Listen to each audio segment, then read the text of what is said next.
இந்த உலகத்தில் மனுஷன் எவ்வளவோ தவறுகள் செய்கிறான். அதுக்கெல்லாம் என்ன காரணம்? அதை பற்றின ஆராய்ச்சி தான் இன்றைக்கி. இதுக்கு ஆராய்ச்சி என்னத்துக்கு? அது தெரிஞ்ச விஷயம் தானே அப்படின்னு நீங்கள் நினைக்கலாம். ஆனால் அப்படி அலட்சியமாக இந்த விஷயத்தை விட்டுறக்கூடாது. பொதுவாக எல்லோரும் நினைக்கலாம், எது சரி எது தவறு அப்படின்னு தெரியாததுனால தான் மனுஷன் தப்பு பண்ணுறான் அப்படின்னு. ஆனால் அப்படி சொல்லிட முடியாது. மனுஷன் தெரிஞ்சே தான் தவறுகள் பண்ணுறான். இப்போ உதாரணத்துக்கு ஒரு சாலையில் இடது பக்கம் போக வேண்டிய ஒருத்தர் நடுக்கோட்டை தாண்டி வலது பக்கமாக வண்டியை ஓட்டிகிட்டு போகிறாருன்னு வச்சுங்க. என்னப்பா இது தப்பு இல்லையா அப்படின்னு அவர்கிட்ட கேட்டால், அதெல்லாம் எனக்கு தெரியும், நீ உன் வேலையை பார்த்துட்டு போ அப்படிம்பார். வலது பக்கமாக போகிறது தப்புன்னு தெரிஞ்சே தான் அவர் அப்படி செய்கிறார், அப்படி போகிறார். பெரிய உத்தியோகத்தில் இருக்கிறவங்க கூட லஞ்சம் வாங்குறாங்க. அவங்களுக்கெல்லாம் லஞ்சம் வாங்குறது தப்புன்னு தெரியலன்னு அர்த்தம். திருடுறது தப்புன்னு தெரியாமலாம் மனுஷன் திருடுறான். நல்லாவே தெரியும். நீங்கள் வேணும்னா கேட்டு பாருங்கள், வேறு வழி இல்லை அதனால தான் திருடுறேன்பா. திருடுறது ஒரு புண்ணியமான காரியம்னு திருடனே கூட சொல்ல மாட்டான். திருடுறது தவறுங்கிறது திருடனுக்கு தெரியும் அப்படிங்கிறத விளக்கிறதுக்காக ஒரு பெரியவர் ஒரு கதை சொன்னார். அதாவது 2 திருடர்கள் 2 பேரும் சேர்ந்து ஒரு வீட்டுக்கு போய் ஒரு 10,000 ரூபாயை திருடிட்டு வந்துடுறாங்க. ஒரு காட்டு வழியாக வந்துக்கிட்டு இருக்கிறாங்க. இன்னும் விடியல. 2 பேருக்கும் தூக்கம் கண்ணை சுற்றுது. சரி, இப்படியே ஒரு மரத்தடியில் படுத்து தூங்குவோம், காலையில் விடிஞ்சதும் இந்த பணத்தை 2 பேரும் பங்கு போட்டுக்குவோம் அப்படின்னு முடிவு பண்ணுறாங்க. அதே மாதிரி படுத்து தூங்குறாங்க. நடு ராத்திரியில் ஒரு திருடன் முழிச்சிக்கிறான். விடிகிற வரைக்கும் காத்துக்கிட்டு இருந்தால் 5,000 ரூபா தான் கிடைக்கும், இப்போவே கம்பி நீட்டினா 10,000 ரூபா கிடைக்கும் அப்படின்னு யோசித்து பார்த்துட்டு ஒரு முடிவுக்கு வந்தான். மெதுவாக அந்த 10,000த்தையும் சுருட்டிக்கிட்டு அடுத்தவனுக்கு தெரியாமல் ஓடி போயிட்டான். விடியுது. அடுத்தவன் எழுந்திரிச்சு பார்க்குறான். பணத்தையும் காணலை, பாகஸ்தனையும் காணலை. இந்த திருடன் அந்த திருடனை திட்டுறான். திருட்டு பய, அயோக்கிய பய, இப்படி அநியாயமாக கிளப்பிட்டு போட்டானே அப்படிங்கிறான். இதுலேருந்து என்ன தெரியுது?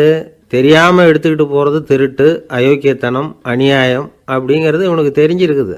அதனால தான் அடுத்தவனை பார்த்து இப்படி திட்டுறான். அதனால் தெரியாததுனால மனுஷன் தவறு பண்ணுறான்னு சொல்கிறது சரியில்லை. அப்படின்னா மனுஷன் பண்ணுற தவறுகளுக்கு உண்மையான காரணம் தான் என்ன? இதே சந்தேகம் அர்ஜுனனுக்கும் வந்துதான். அதனால தான் அவன் பகவானை பார்த்து கேட்குறான், மனுஷன் தன் விருப்பத்துக்கு விரோதமாக ஏதோ ஒரு சக்தியினால பலாத்காரமாக இழுக்கப்பட்டது மாதிரி பாவம் பண்ணுறானே, அந்த சக்தி என்ன அப்படின்னு கேட்குறான். இதுக்கு பகவான் பதில் சொல்கிறார், காமமும் குரோதமும் தான் அந்த சக்திகள், அதாவது ஆசையும் சினமும். இது 2ம் உன்னுடைய எதிரிகள் அப்படிங்கிறத புரிஞ்சுக்கோ அப்படிங்கிறார். இன்னமும் நுணுக்கமாக பார்த்தா காமத்தினுடைய மறு உருவங்கள் தான் குரோதமும் லோபமும். ஆசை நிறைவேறலைன்னா குரோதம், அதாவது கோபம். ஆசை நிறைவேறிட்டதுன்னா லோபம், அதாவது பேராசை. பாவத்தை கண்ட்ரோல் பண்ணணும்னா அதுக்கு மெயின் சுவிட்சு எது அப்படிங்கிறது இப்போ தான் தெரியுது. அதுக்கு மனுஷன் தெரிஞ்சே தான் தவறு பண்ணுறான் அப்படின்னு பேசிக்கிட்டோமே. அதுக்கு ஒரு உதாரணம். ஒரு ஆள் ஹோட்டலில் சாப்பிட போனான். சாப்பிட்டு முடித்தான். எழுந்திரிச்சு முதலாளிகிட்ட பில்லை கொடுத்தான். காசை கொடுக்கல. முதலாளி பணம் கொடுன்னு கேட்டார். இவன் என்கிட்ட பணம் இல்லைன்னா. முதலாளி கொஞ்சம் கூட அலட்டிக்கல. உள்ளே இருந்து ஒரு ஆளை கூப்பிட்டார். இவனை கூப்பிட்டுக்கிட்டு போய் இட்லி மாவு ஆட்ட சொல்லுன்னார். இவனும் கவலைப்படாமல் உள்ளே போயிட்டான். அப்போது அழைச்சிட்டு போகிற ஆள் கேட்குறான், ஏன் சார் சாப்பிட்றதுக்கு முன்னாடி காசு இல்லைங்கிறது உங்களுக்கு தெரியாதா அப்படின்னு கேட்குறான். தெரியும், காசு இல்லைங்கிறதும் தெரியும், காசு இல்லாமல் சாப்பிட்டா மாவாட்டணுங்கிறதும் தெரியும் அப்படின்னா அந்த ஆள். அப்படின்னா நீங்கள் உங்கள் வீட்லேயே சாப்பிட்ருக்கலாமே அப்படின்னு கேட்குறான் அவன். அதுக்கு இவர் சொல்கிறாரு, அது எப்படி, அங்கே சாப்பிட்டாலும் நான் இதே வேலையை தானே செய்ய வேண்டியிருக்கும் அப்படின்னாரான்.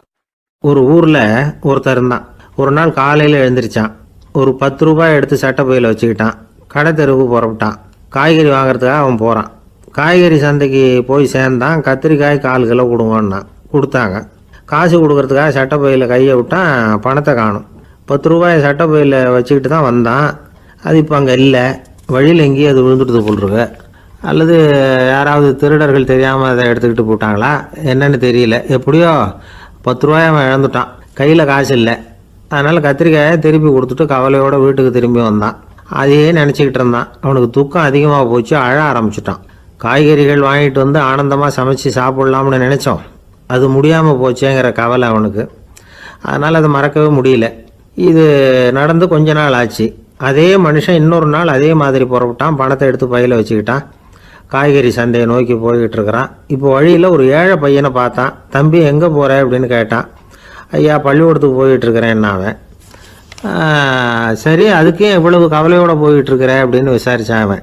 ஐயா நான் ரொம்ப ஏழை, வீட்டில் வசதி இல்லை, பரீட்சைக்கு பணம் கட்டணும், இன்றைக்கி கடைசி நாள், என்ன செய்கிறதுன்னு தெரியலன்னா. இவன் பார்த்தான், தாங்கிட்ட இருக்கிற பணத்தை எடுத்து அந்த பையன்கிட்ட கொடுத்தான். இதை வச்சுக்கோ, உடனே பணத்தை கட்டு, நல்லா படி, பரீட்சை எழுது அப்படின்னு சொல்லிவிட்டு திரும்பி வந்துட்டான். வெறுங்கையோடு திரும்பி வந்தும் வீட்டில் கேட்குறாங்க எங்கே காய்கறின்னு வழக்கம் போல் கேட்டாங்க. இவன் நடந்ததை சொன்னான். இப்போ வீட்டில் இருந்தவங்க அவங்ககிட்ட ஒரு கேள்வி கேட்டாங்க. ஏங்க இதே மாதிரி முன்னாடி ஒரு தடவை காய்கறி வாங்க போய் வெறுங்கையோடு திரும்பி வந்தீங்க, இப்போவும் வெறுங்கையோடு தான் திரும்பி வந்திருக்கிறீங்க, ஆனால் முன்னாடி வந்தப்போ வருத்தமாக இருந்தீங்க, இப்போ உங்கள் முகத்தில் வருத்தம் தெரியலையே அப்படின்னு கேட்டிருக்கிறான். அதாவது வீட்டில் இருக்கிறவங்க கேட்டாங்களாம். இப்போ அந்த மனுஷன் யோசிக்க ஆரம்பித்தானான், இந்த 2 நிகழ்வுகளுக்கு என்ன வித்தியாசம்? போன தடவை அவன் பணத்தை இழந்தான், இந்த தடவை அவன் பணத்தை இழந்திருக்கிறான். போன தடவை யாரோ திருடிட்டு போயிட்டாங்க, இந்த தடவை அவனாவே ஒரு பையன் பேரில் இறக்கப்பட்டு எடுத்து கொடுத்துருக்குறான். அன்னைக்கு பணம் போயிட்டுதேன்னு வருத்தமாக இருந்தது, இன்றைக்கி பணம் போனாலும் மனசுக்கு மகிழ்ச்சியாக இருக்குது, நிறைவாக இருக்குது. கொஞ்சம் யோசிச்சு பாருங்கள். பணத்தை இழந்தது மகிழ்ச்சிக்கோ வருத்தத்துக்கோ காரணமாக இருக்க முடியாது. அப்படின்னா வேறு எது காரணம்? அன்றைக்கு பணத்தை இழந்துட்டேன்னு அழுதான், இன்றைக்கு பணத்தை இழந்தாலும் மகிழ்ச்சியாக இருக்கிறான். ஆகவே மகிழ்ச்சிக்கும் துக்கத்துக்கும் இழப்பு காரணம் அல்ல, இழப்பு பற்றிய நம்முடைய அறிவு தான் காரணம் அப்படிங்கிறது பெரியவர்களுடைய கருத்து. எந்த பொருளும் நமக்கு கவலையை உண்டு பண்ணுறதில்ல, அந்த பொருள் பேரில் நாம் வைக்கிற பற்று தான் கவலையை உண்டு பண்ணுது. பொருள்கள் நம்ம விட்டுட்டு போயிட்டா நாம் அழுதுகிட்டு இருக்கிறோம், நாமே அதுகளை விட்டுட்டு வந்துட்டா மகிழ்ச்சியாக இருக்கிறோம். இந்த உண்மையை புரிஞ்சுக்கிட்டு நம்முடைய வாழ்க்கையை நல்ல விதமாக அமைச்சிக்கணும்.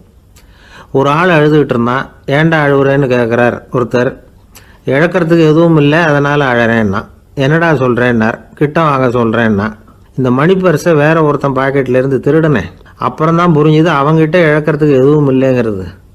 ஆமாங்க இது காலி பர்ஸு, அதனால் இப்போ அழுதுகிட்டு இருக்கிறேன், திருடியும் பிரயோஜனம் இல்லை அப்படின்னு சொல்லிவிட்டு அழுதானா. ஜப்பானில் உள்ள ஒரு புத்த விகாரை, அங்கே ஒரு வயசான பௌத்த குரு தங்கியிருக்கிறார். ஒரு நாள் ராத்திரி கடுமையான குளிர், அவரால் தாங்க முடியல. பார்த்தார், மரத்தில் செஞ்ச புத்த சிற்பங்கள் அங்கே நிறைய இருந்தது. அதில் ஒன்றை எடுத்து அதுக்கு தீ மூட்டி அந்த நெருப்பில் குளிர் காஞ்சிக்கிட்டு இருக்கிறார்.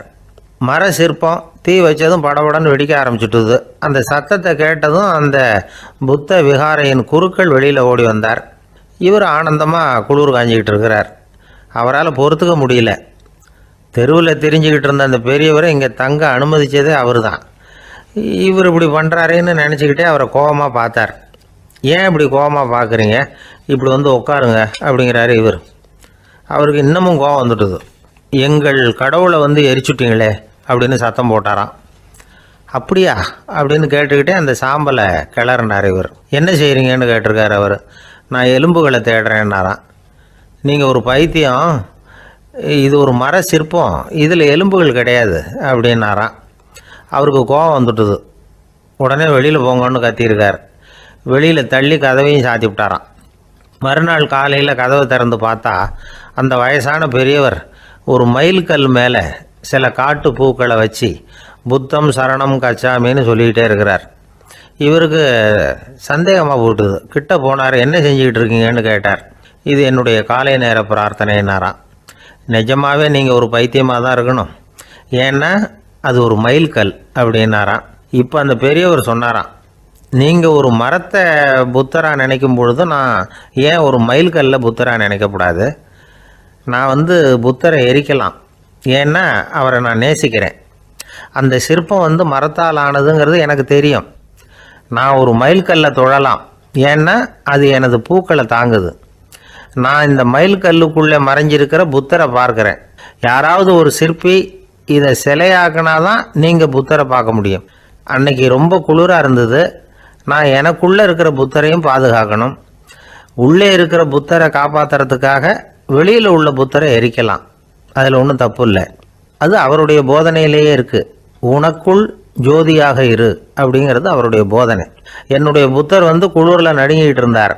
அந்த மர சிற்பங்கள் வெயில் மழையில் உணர்ச்சி இல்லாமல் இருந்தது, அதனால் அப்படி பண்ணினேன்.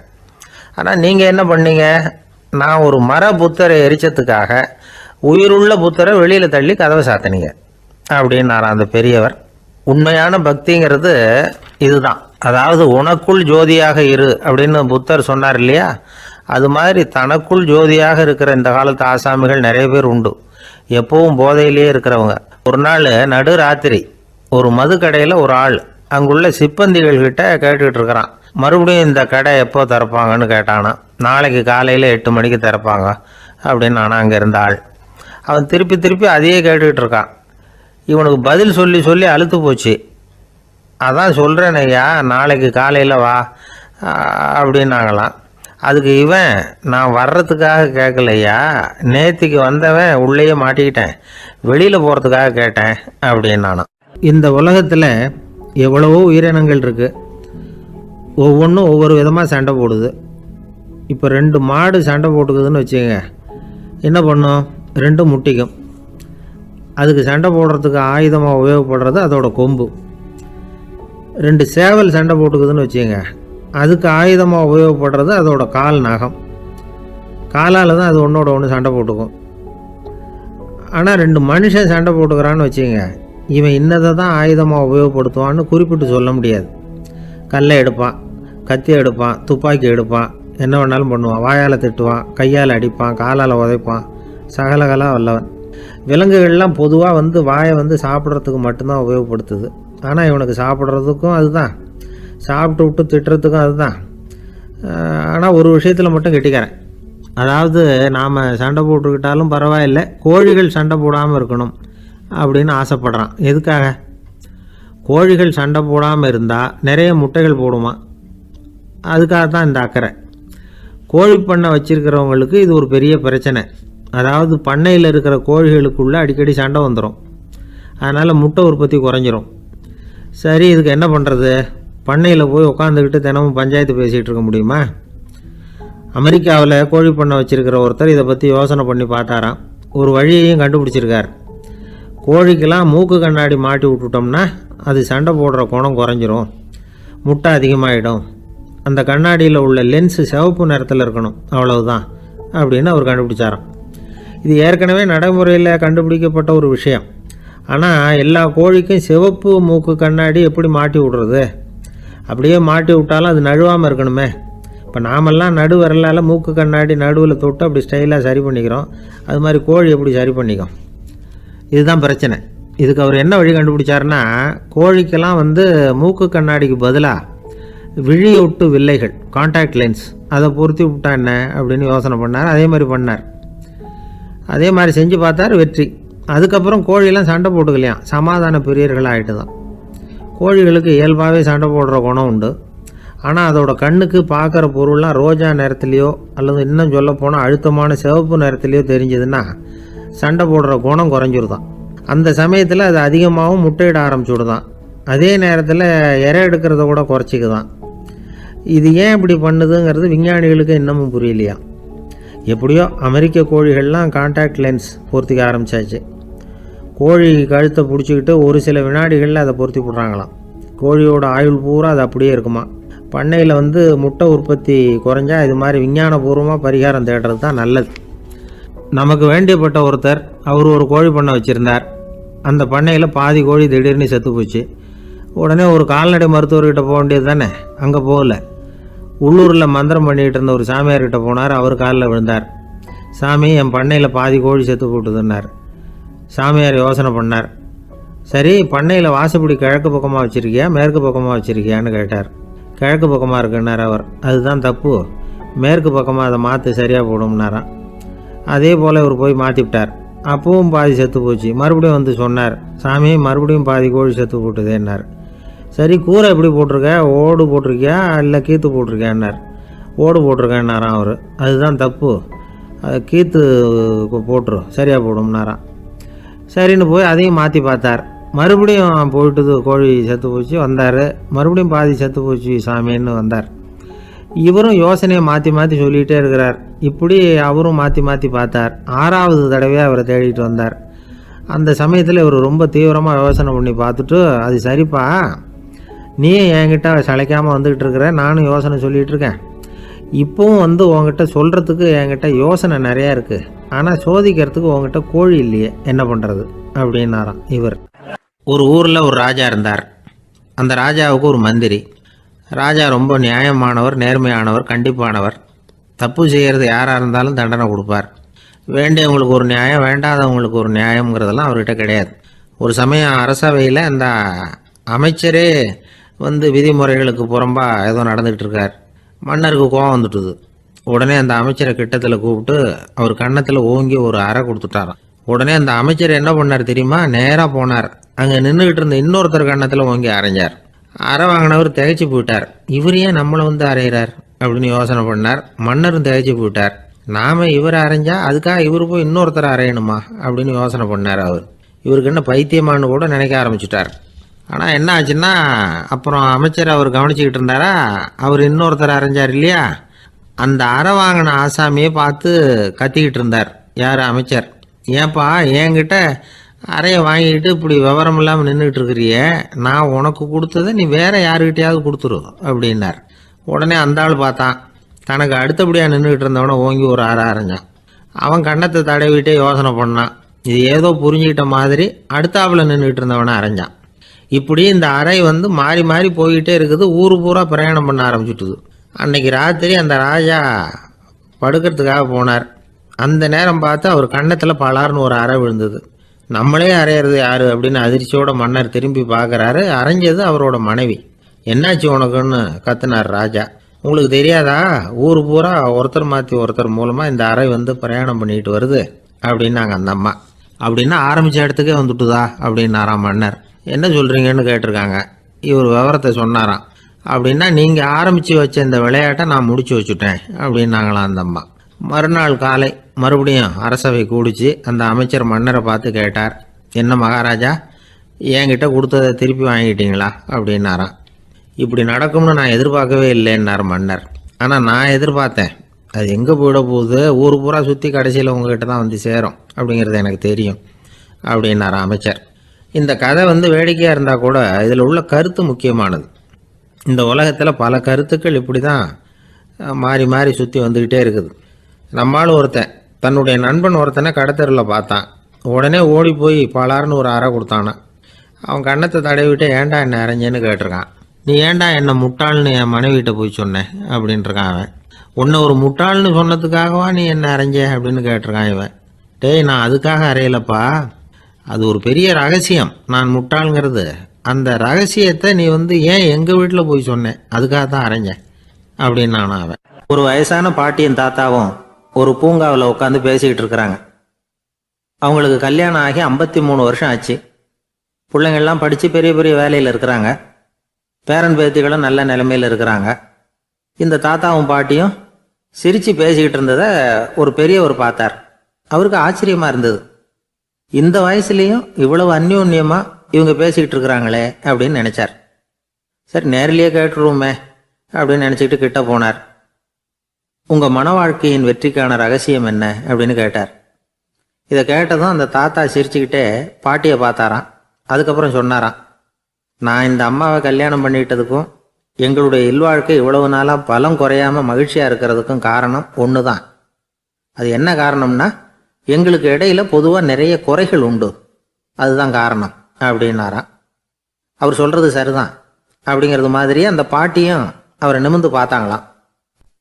இந்த பெரியவர் மறுபடியும் அந்த பாட்டியை பார்த்து அதே கேள்வியை கேட்டிருக்கார். உங்களுடைய நீண்டகால மன வாழ்க்கைக்கு கிடைச்ச வெற்றி எதனாலேன்னு சொல்ல முடியுமா அப்படின்னு கேட்டாராம். அவங்களும் சிரிச்சுக்கிட்டே பதில் சொன்னாங்களாம். என்ன பதில் தெரியுமா? சில பேரை நாம் குறிப்பிட்ட பண்புகளுக்காக நேசிக்கிறோம், வேற சிலரை நாம் அந்த பண்புகள் இல்லாத குறைகளுக்காகவே விரும்பி பழகிறோம் இல்லையா அப்படின்னு கேட்டுவிட்டு தலையை குனிஞ்சுக்கிட்டாங்களாம் அந்த பாட்டியம்மா. அவங்க அப்படி சொன்னதை கேட்டதும் இவருக்கு புதுசாக ஞானம் பிறந்தது மாதிரி இருந்துதான். இதுதான் மனம் நிறைந்த மன வாழ்க்கை அப்படிங்கிறார் சுவாமி சென்மயானந்தர்.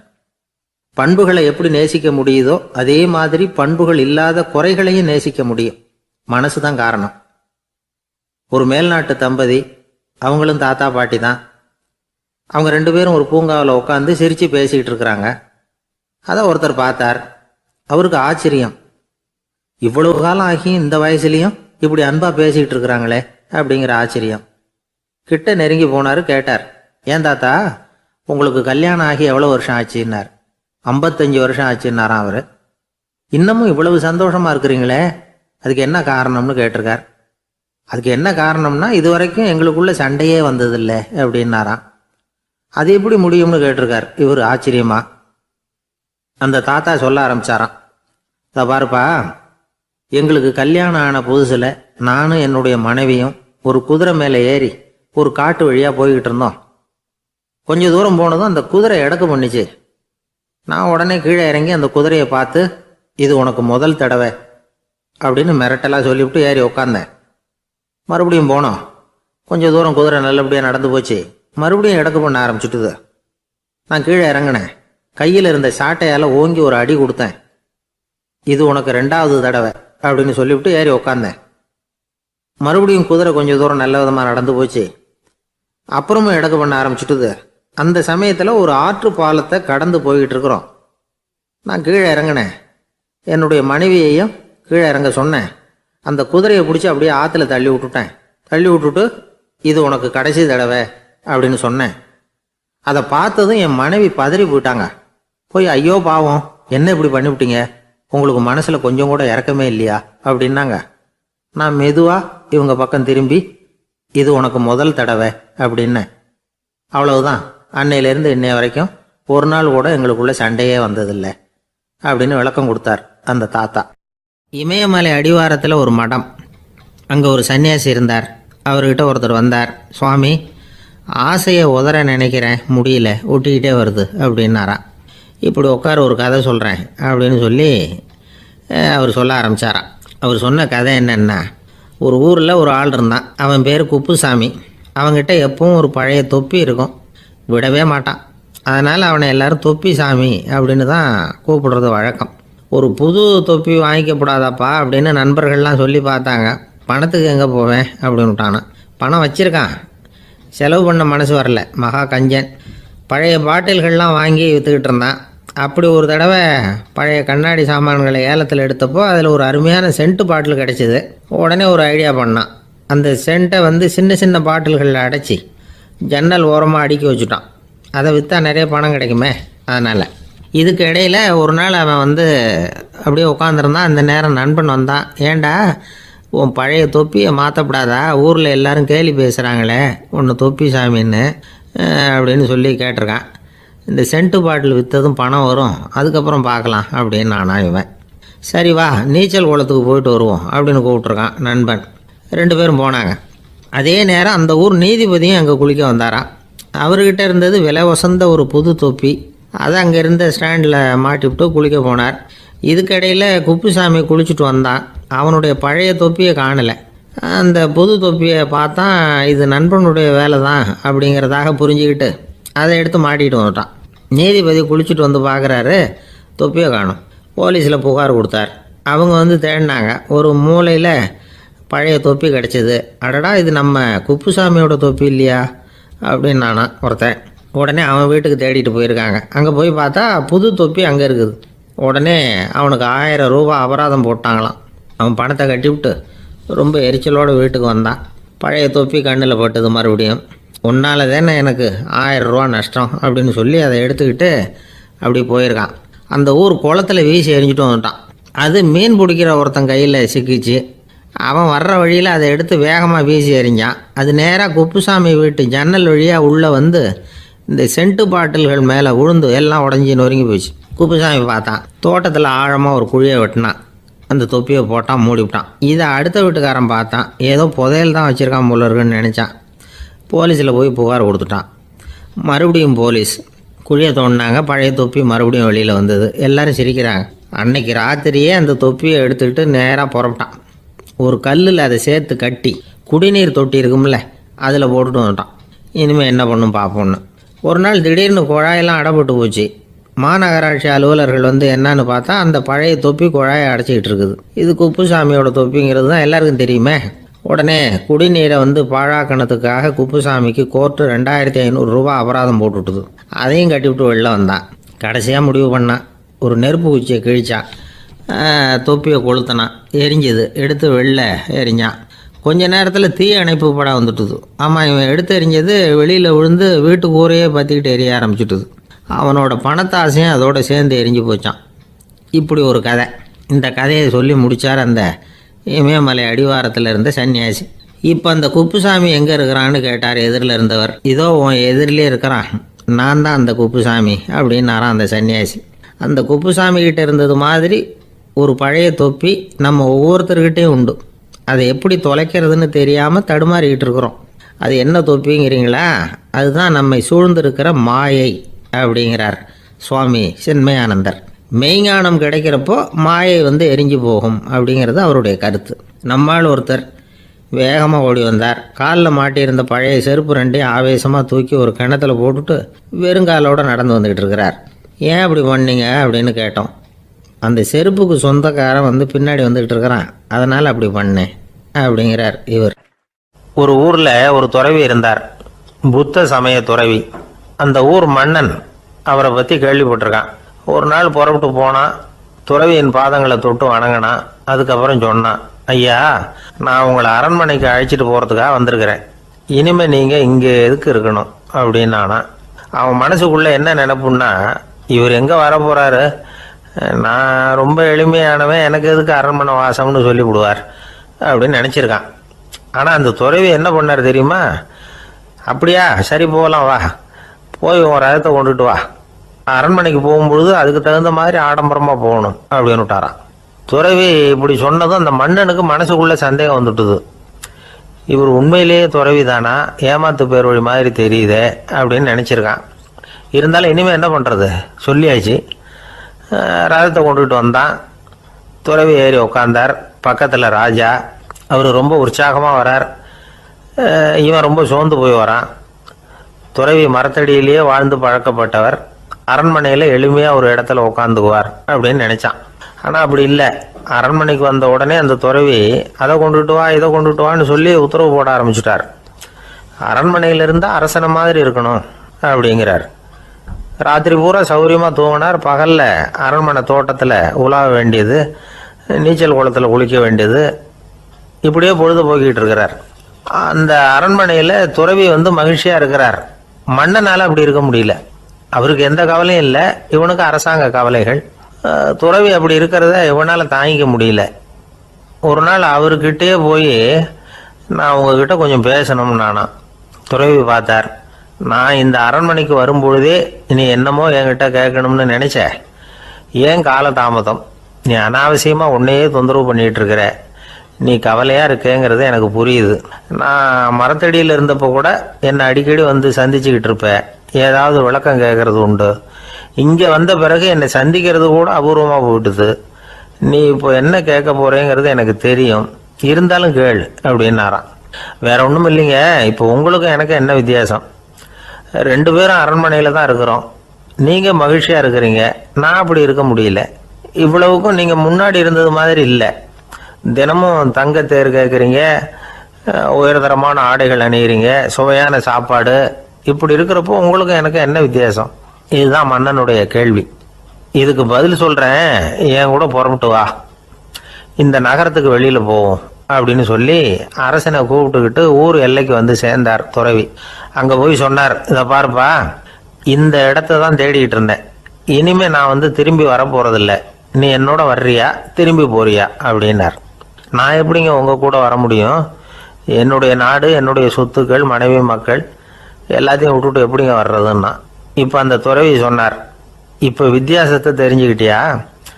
நான் அரண்மனையில் இருந்தேன், எல்லா வித பொருள்களும் உடையவனாக இருந்தேன், ஆனால் எதையும் சொந்தம் கொண்டாடுறவனா இருக்கல. ஆனால் நீ அப்படி இல்லை, எல்லாத்தையும் சொந்தம் கொண்டாடிக்கிட்டு இருக்கிற. இதுதான் நமக்குள்ள வித்தியாசம் அப்படின்னு சொன்னார். அரண்மனை ஆடைகளை அப்படியே கலைஞ்சார், அரசங்கிட்ட கொடுத்தார். உன்னுடைய ஆடைகளை நீயே வச்சுக்கோன்னார். அவர் பாட்டுக்கு நடந்து போனார், திரும்பியே பார்க்கல. அரசனுக்கு அப்போதான் தன்னுடைய அறியாமை விளங்குச்சான். இதிலிருந்து நாம் புரிஞ்சிக்க வேண்டியது என்னன்னா, இந்த உலகத்தில் எத்தனையோ பொருள்கள், அதையெல்லாம் முறையாக பயன்படுத்தினா மகிழ்ச்சி. அதை விட்டுட்டு அதுக்கெல்லாம் சொந்தம் கொண்டாட ஆரம்பித்தா கவலை. நம்ம ஆட்கள் சொந்தம் கொண்டாடுற விதமே தனி. ஒரு ஆள் இன்னொருத்தங்கிட்ட ஒரு கொடை கடன் வாங்கியிருந்தான், திருப்பி கொடுக்கல. கொடையை கொடுத்தவன் கேட்டான், என்கிட்ட கடன் வாங்கினிய கொடை, அதை கொஞ்சம் திருப்பி தர்றியான்னா. அது உனக்கு இப்போ அவசரமாக தேவைப்படுதா அப்படின்னு கேட்டான் இவன். எனக்கு தேவைப்படலை, அந்த கொடையை நான் யாருக்கிட்ட வாங்கியிருந்தேனோ அவனுக்கு இப்போ அது அவசரமாக தேவைப்படுது அப்படின்னு நானாம் அந்த ஆள்.